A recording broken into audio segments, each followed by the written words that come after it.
coming out here after 30 years. Yeah, I ain't got nothing, but I'm gonna have something because I'm rich in personality, you know, and I'm rich in love. My family love me, and that's really all that counts.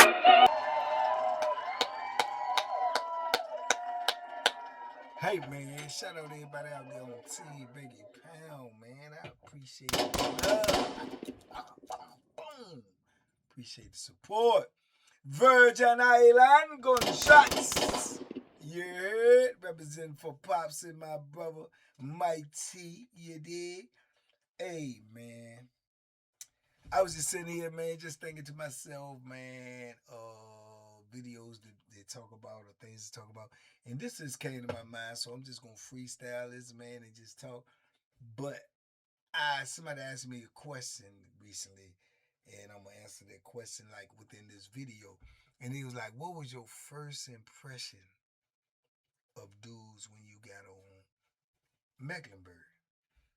Right? And I thought that was a very, very good question. My first impression of meeting all of these different dudes that I met on Mecklenburg. You know, a lot of these dudes I talk about, I initially met them on Mecklenburg. So I can remember when I first pulled up to Mecklenburg. You gonna hear all these stories of everything going on in Mecklenburg. That's Death Row. That's the Bradley brothers. That's where they be killing dudes. Man, the police will kill you up there and cover it up. You go to Mecklenburg, bro. That's the end of the end. That's it for you. You through.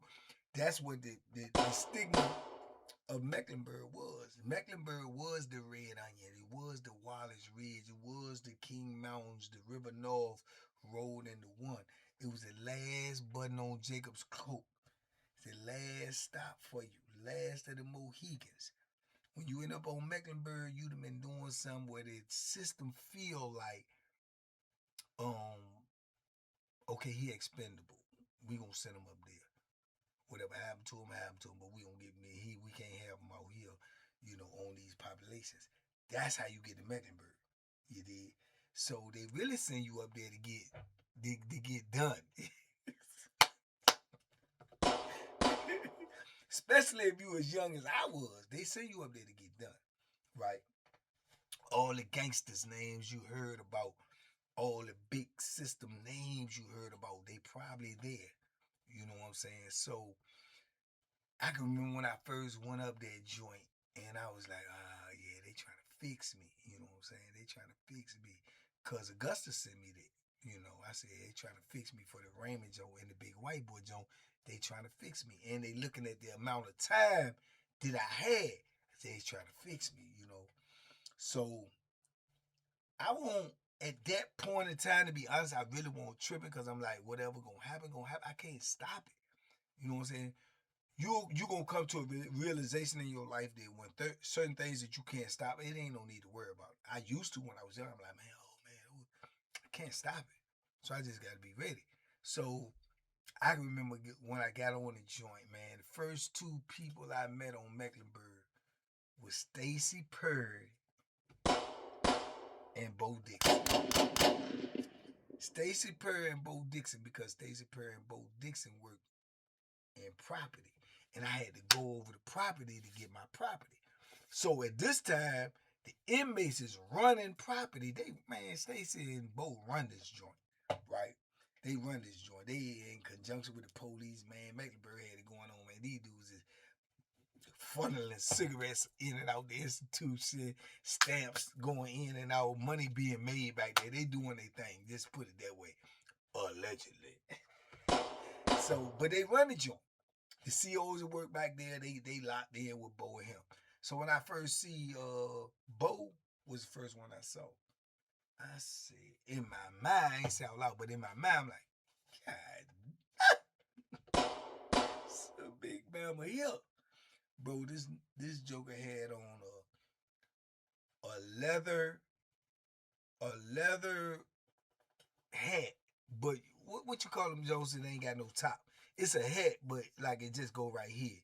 You know what I'm saying? But it ain't got no top. A sun visor, a leather sun visor with no top. He had on a spaghetti strap t-shirt that was cut like that.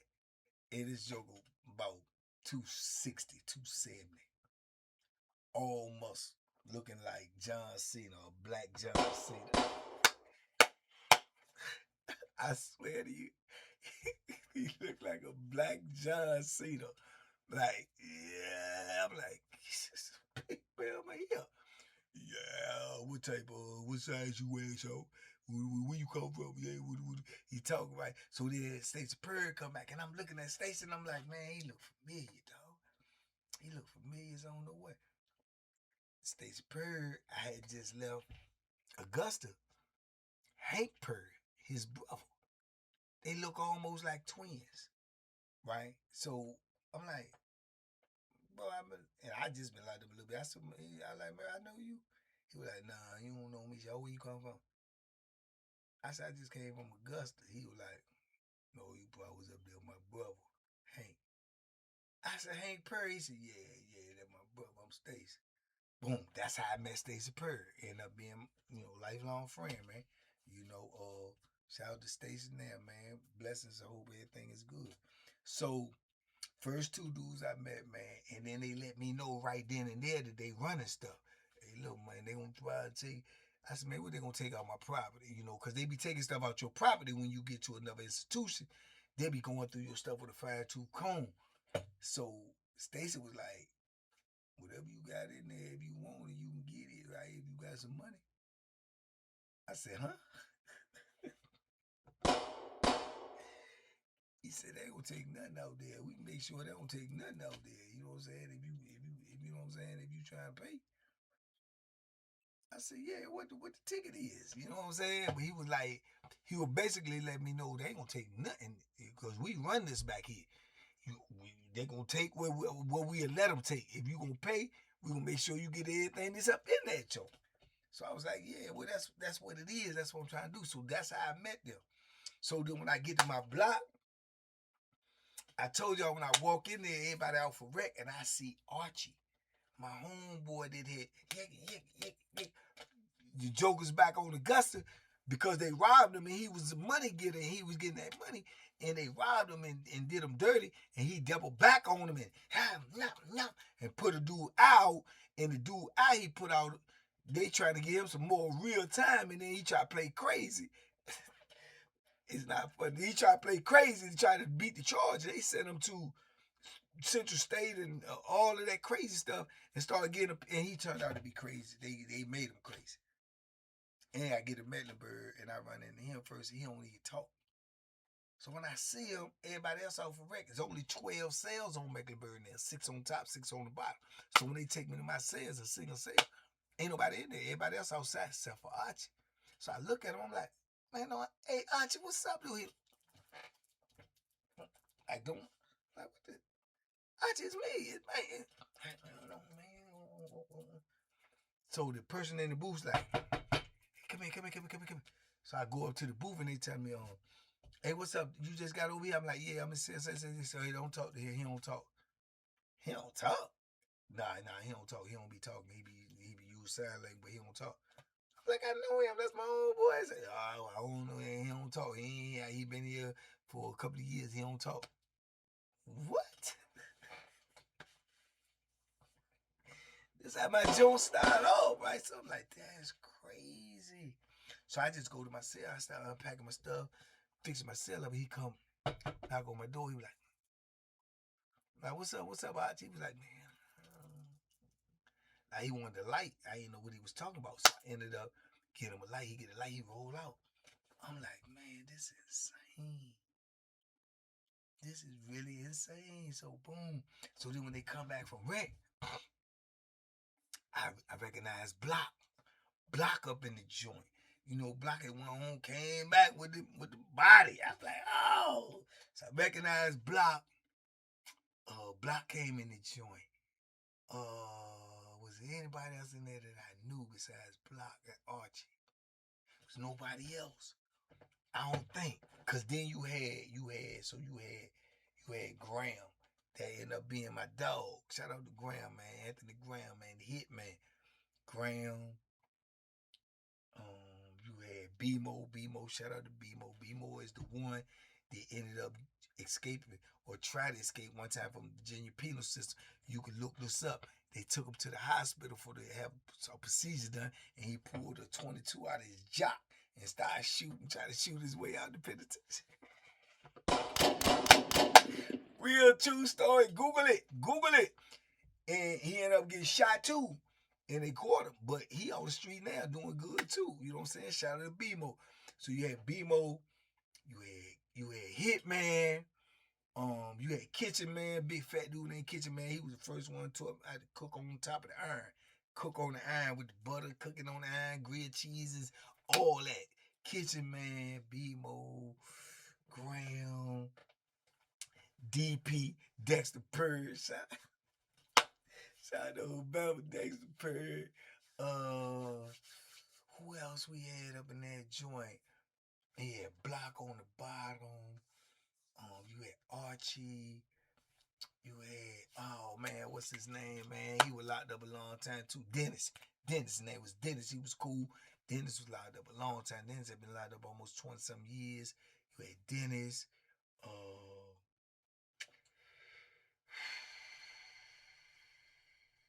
White boy. It was a white boy in there. He was cool though. He was white boy. Yup, the white boy. Then you had Priest. Right there. You had Obama Priest right there. And beside Priest, we had who else? Man, I can't. It's gonna come to me. Like I say, I'm giving y'all this off the top. So within this block, I ended up getting super cool with Graham and DP. DP by association because he was cool with Graham. Graham, they called him the Hitman. I ended up getting cool with Graham. He low key talk, real quiet, like, man, but he was like, I don't want to say like he was real respected in the block. But he was quiet. So I knew that his low keyness and respect meant that he was a force to be reckoned with. By this time you know these things. You see how things move. You know what I'm saying? So when we started going to the gym and going outside and stuff, he see me shaking out, and then dudes were saying, "Hey man, banking box or whatever." And he used to box. So that's how we started talking and getting cool, right? DP was just from Texas. He from Lubbock. He from the same place that Jamie Foxx from. So DP was just a joker. It was funny, man. He work out and he get high. That's what he wanted. Work out, get high, and be freaking with the bras and whatever else he can. But he was a cool dude. He the kind of dude you want to hang around because he gonna make you laugh. He always, man, what's up, y'all? And he always asking for something. He always needs something. He always on the bag, Joan. He just one of them, right? But he'll get under your skin. He'll be the type of dude that you will end up liking because you doing time, man, and it's all, it's just all messed up, man. Where you ain't, you know what I'm saying? You depressed all the time. Your reality is always around. So you need somebody that can lighten it up. Like they don't care. I mean, I think DP cared, but it's like the way he moved, he didn't care. You needed dudes like DP around. You needed dudes like Priest around so you wouldn't lose your mind. See what I'm saying? Oh yeah, then we had Cadillac up in that joint. And when I first went in there, they had Cadillac up in that joint. Tall Cadillac, man, with the long dreads. All he do is get drunk and shoot jumpers. Actually, you couldn't stop him on that court. I'm telling you right now, Cadillac game was so good. And he like 6'3", 6'4". Cadillac game was so good, I swear to God, man, he could have played for college basketball, man. He was that good. But he just want to drink, fight, and play ball. That's all he was about. You know what I'm saying? He would drink everything you put in front of him. He gonna knock it down. Even if he, yeah, but he don't care. He'll go to jail for being drunk, public drunk. Ain't that crazy? Go to jail for being public drunk in the penitentiary. Man, you drunk in the pod, man. We got it. You know what I'm saying? They lock him up. He don't care, but because he love to drink. So yeah, man, I was meeting all these dudes first time. Like I say, Priest. We explained, like I say, he just was a Bama, but he was good to have around. You need these dudes to keep you. You know what I'm saying? Block was on some other stuff at this time, man.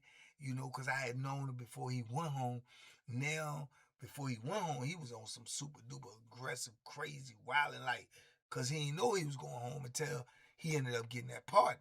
But before then, man, Block was the one who was allegedly responsible for the ride between DC and Richmond back then at the time, because it was like he set it off. He set it off. He was like, man, too much talking. He set it off. But now he was calm. He was low key. He was like, you know, he was on some, because I guess he had went home, came back, and then he got all this time. So he focused.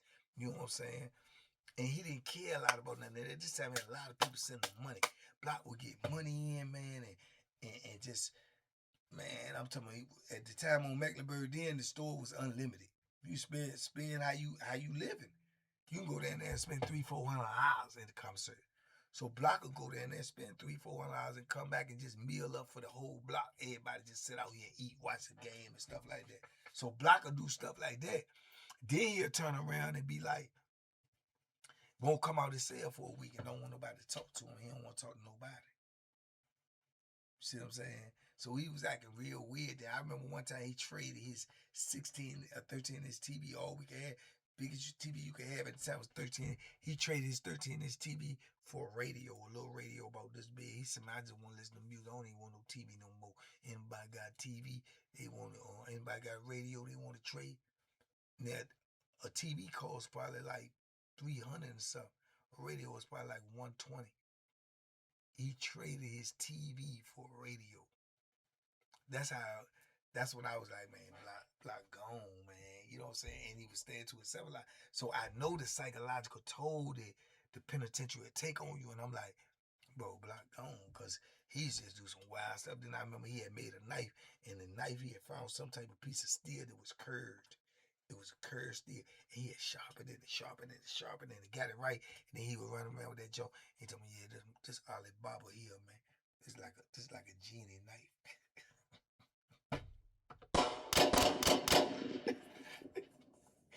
He was like, when I hit somebody with this, it's over for me. I said, it's over for you too.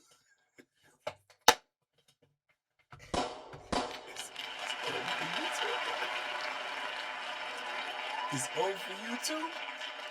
You go and let you tell. You don't need that, bro, because the Block was already strong as a bull. I'm telling you, bro, the Joker can bench press 400 plus. I'm telling you, I seen it with my own eyes. Strong. Just like country strong, get out on the rape on the football field. They give him the ball, running back, man. He just be running over dudes, man. We playing sandlot, bro. We ain't got no pass, no nothing. Block, man, dudes out there getting their head bust open, getting their shoulders knocked out of place, legs broke, ribs cracked, teeth knocked out, and we still playing ball out there every week. Police took the football, man. We had to make sock. We had to take a lot of socks, wrap them up, and make a football. We still gonna play. And Block was a beast out that joint, bro. So, yeah, I said, man, Block losing his mind, man. Then you had B-Mo, he used to lay in the cut. And, you know, he a big old light-skinned, mixed-looking joker. And he was the one that had the shootout, man, and with the police, legendary, you know what I'm saying? He went over that joint, and supposedly he had a 22 in his jock, and he tried to escape right there from MCV. And the police, there was the ones that transferred, they had a whole shootout with him. You know what I'm saying? So he was in there. He low key, he minded business. He stayed himself, but he'll go though. He'll go. You get in his way, he'll go. I remember one time him and DP had a little thing. That's enough for another day though. But he'll go though. And he quiet, and he, you know what I'm saying? The whole block, I just could remember the synergy in there, the energy in there. And I was like, man, this is wow. It's like we had a whole community living this whole different life, so different from the outside world that people don't even know what's going on. Oh, then they had Juicy in there, the little young dude named Juicy. He was young and wild, had a big old kid and play box haircut, pimples on his face, young man, like 19 years old. All he want to do is joke, laugh, and play all the time. And man, he was in there. He was like the life of the party too. Man, this was a wild block, bro. This was a wild block. So I was just getting to know everybody on this joint, man, and getting incorporating his life. And then right across the hall, we got all the other gangsters. We got Pinky. We got Cupcake. down the hall, we got Wink Wink, we got Shorty Pimp. Around the other way, we got George McGee, Bo Dixon, Riddick, Johnny Nelson. Bro, this junk was packed up with all gangsters.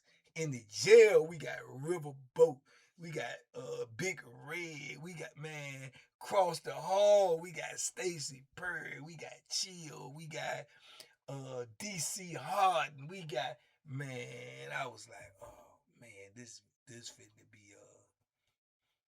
this fitting to be a ride right here. You know what I'm saying?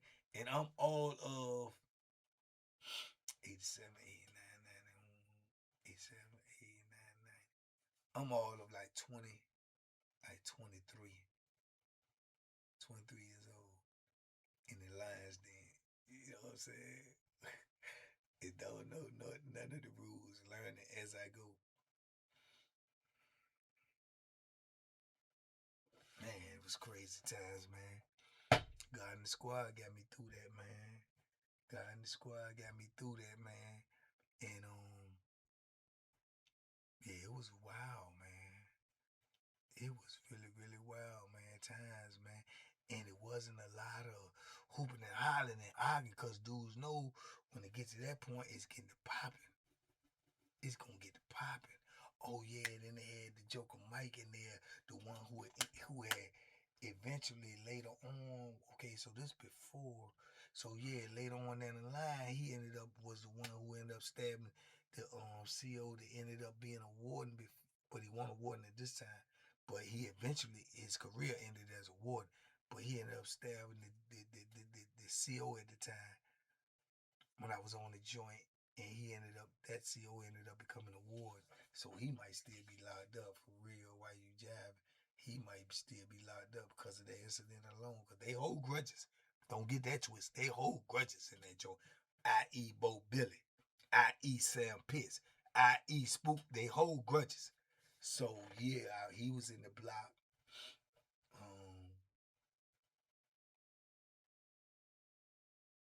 Yeah, I'm just thinking of the whole block, man. I think Chico was in that block. Chico, the one that ended up, I told y'all they ended up not exposing what the exposure to me that Tarzan was eating up meat. I had no idea. None whatsoever he was into that until later on in another block. That was Chico who exposed that. Chico was all of 135-pound Puerto Rican. Crazy, bro. It just was a wild time for me, man. A wild life, man. But getting to know all of them dudes and all of that type of stuff, man, was just it was crucial to my survival in there, man. But it was just teaching me that you're going to run into all these different personalities, these different characteristics, and you're going to have to deal with them. You understand? You're going to have to, see what's going on, man, and try to get in where you fit in. But at the same time, you're going to have to be stern and firm in your position, because the BS going to come your way. And you got to be prepared for it, to deal with it emphatically, man. It ain't no other way around it. And Mecklenburg was crucial to my development in the penitentiary, man, to my growth in the penitentiary. Because like I said, I was young. I couldn't have been no more than 23, at the most maybe 24, at the time, if I remember correctly. So crazy work, man. Crazy work, man. I don't know, man. This is just one of the videos talking out loud, man, so y'all can just hear what my inner thoughts be, about Mecklenburg, man, and my first impressions, of Mecklenburg and the people I met on there, man. And maybe I'll do a part 2 to this. Depends on what y'all comments be like. Y'all let me know, and I can get into some of these people, what I thought about them when I first met them, and the impression that they put on me. Did it stay the same, or did it change? I don't know. Anyway, talk to me in the comments. I talk back. Big Little TBP Nation, y'all stand up. We out here, man. We just getting started in 2026. It's coming, and it's coming this year. Are you going to be there? Let's go. Let's get it. Tell a friend. Get them there too. We out here.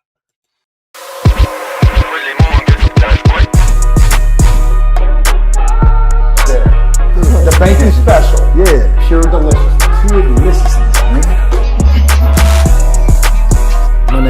Banky, man. Everybody calls me Banky. That's the name that I got from my grandmother when I was young. I'm coming out here after 30 years. Yeah, I ain't got nothing, but I'm gonna have something because I'm rich in personality, you know, and I'm rich in love. My family love me, and that's really all that counts.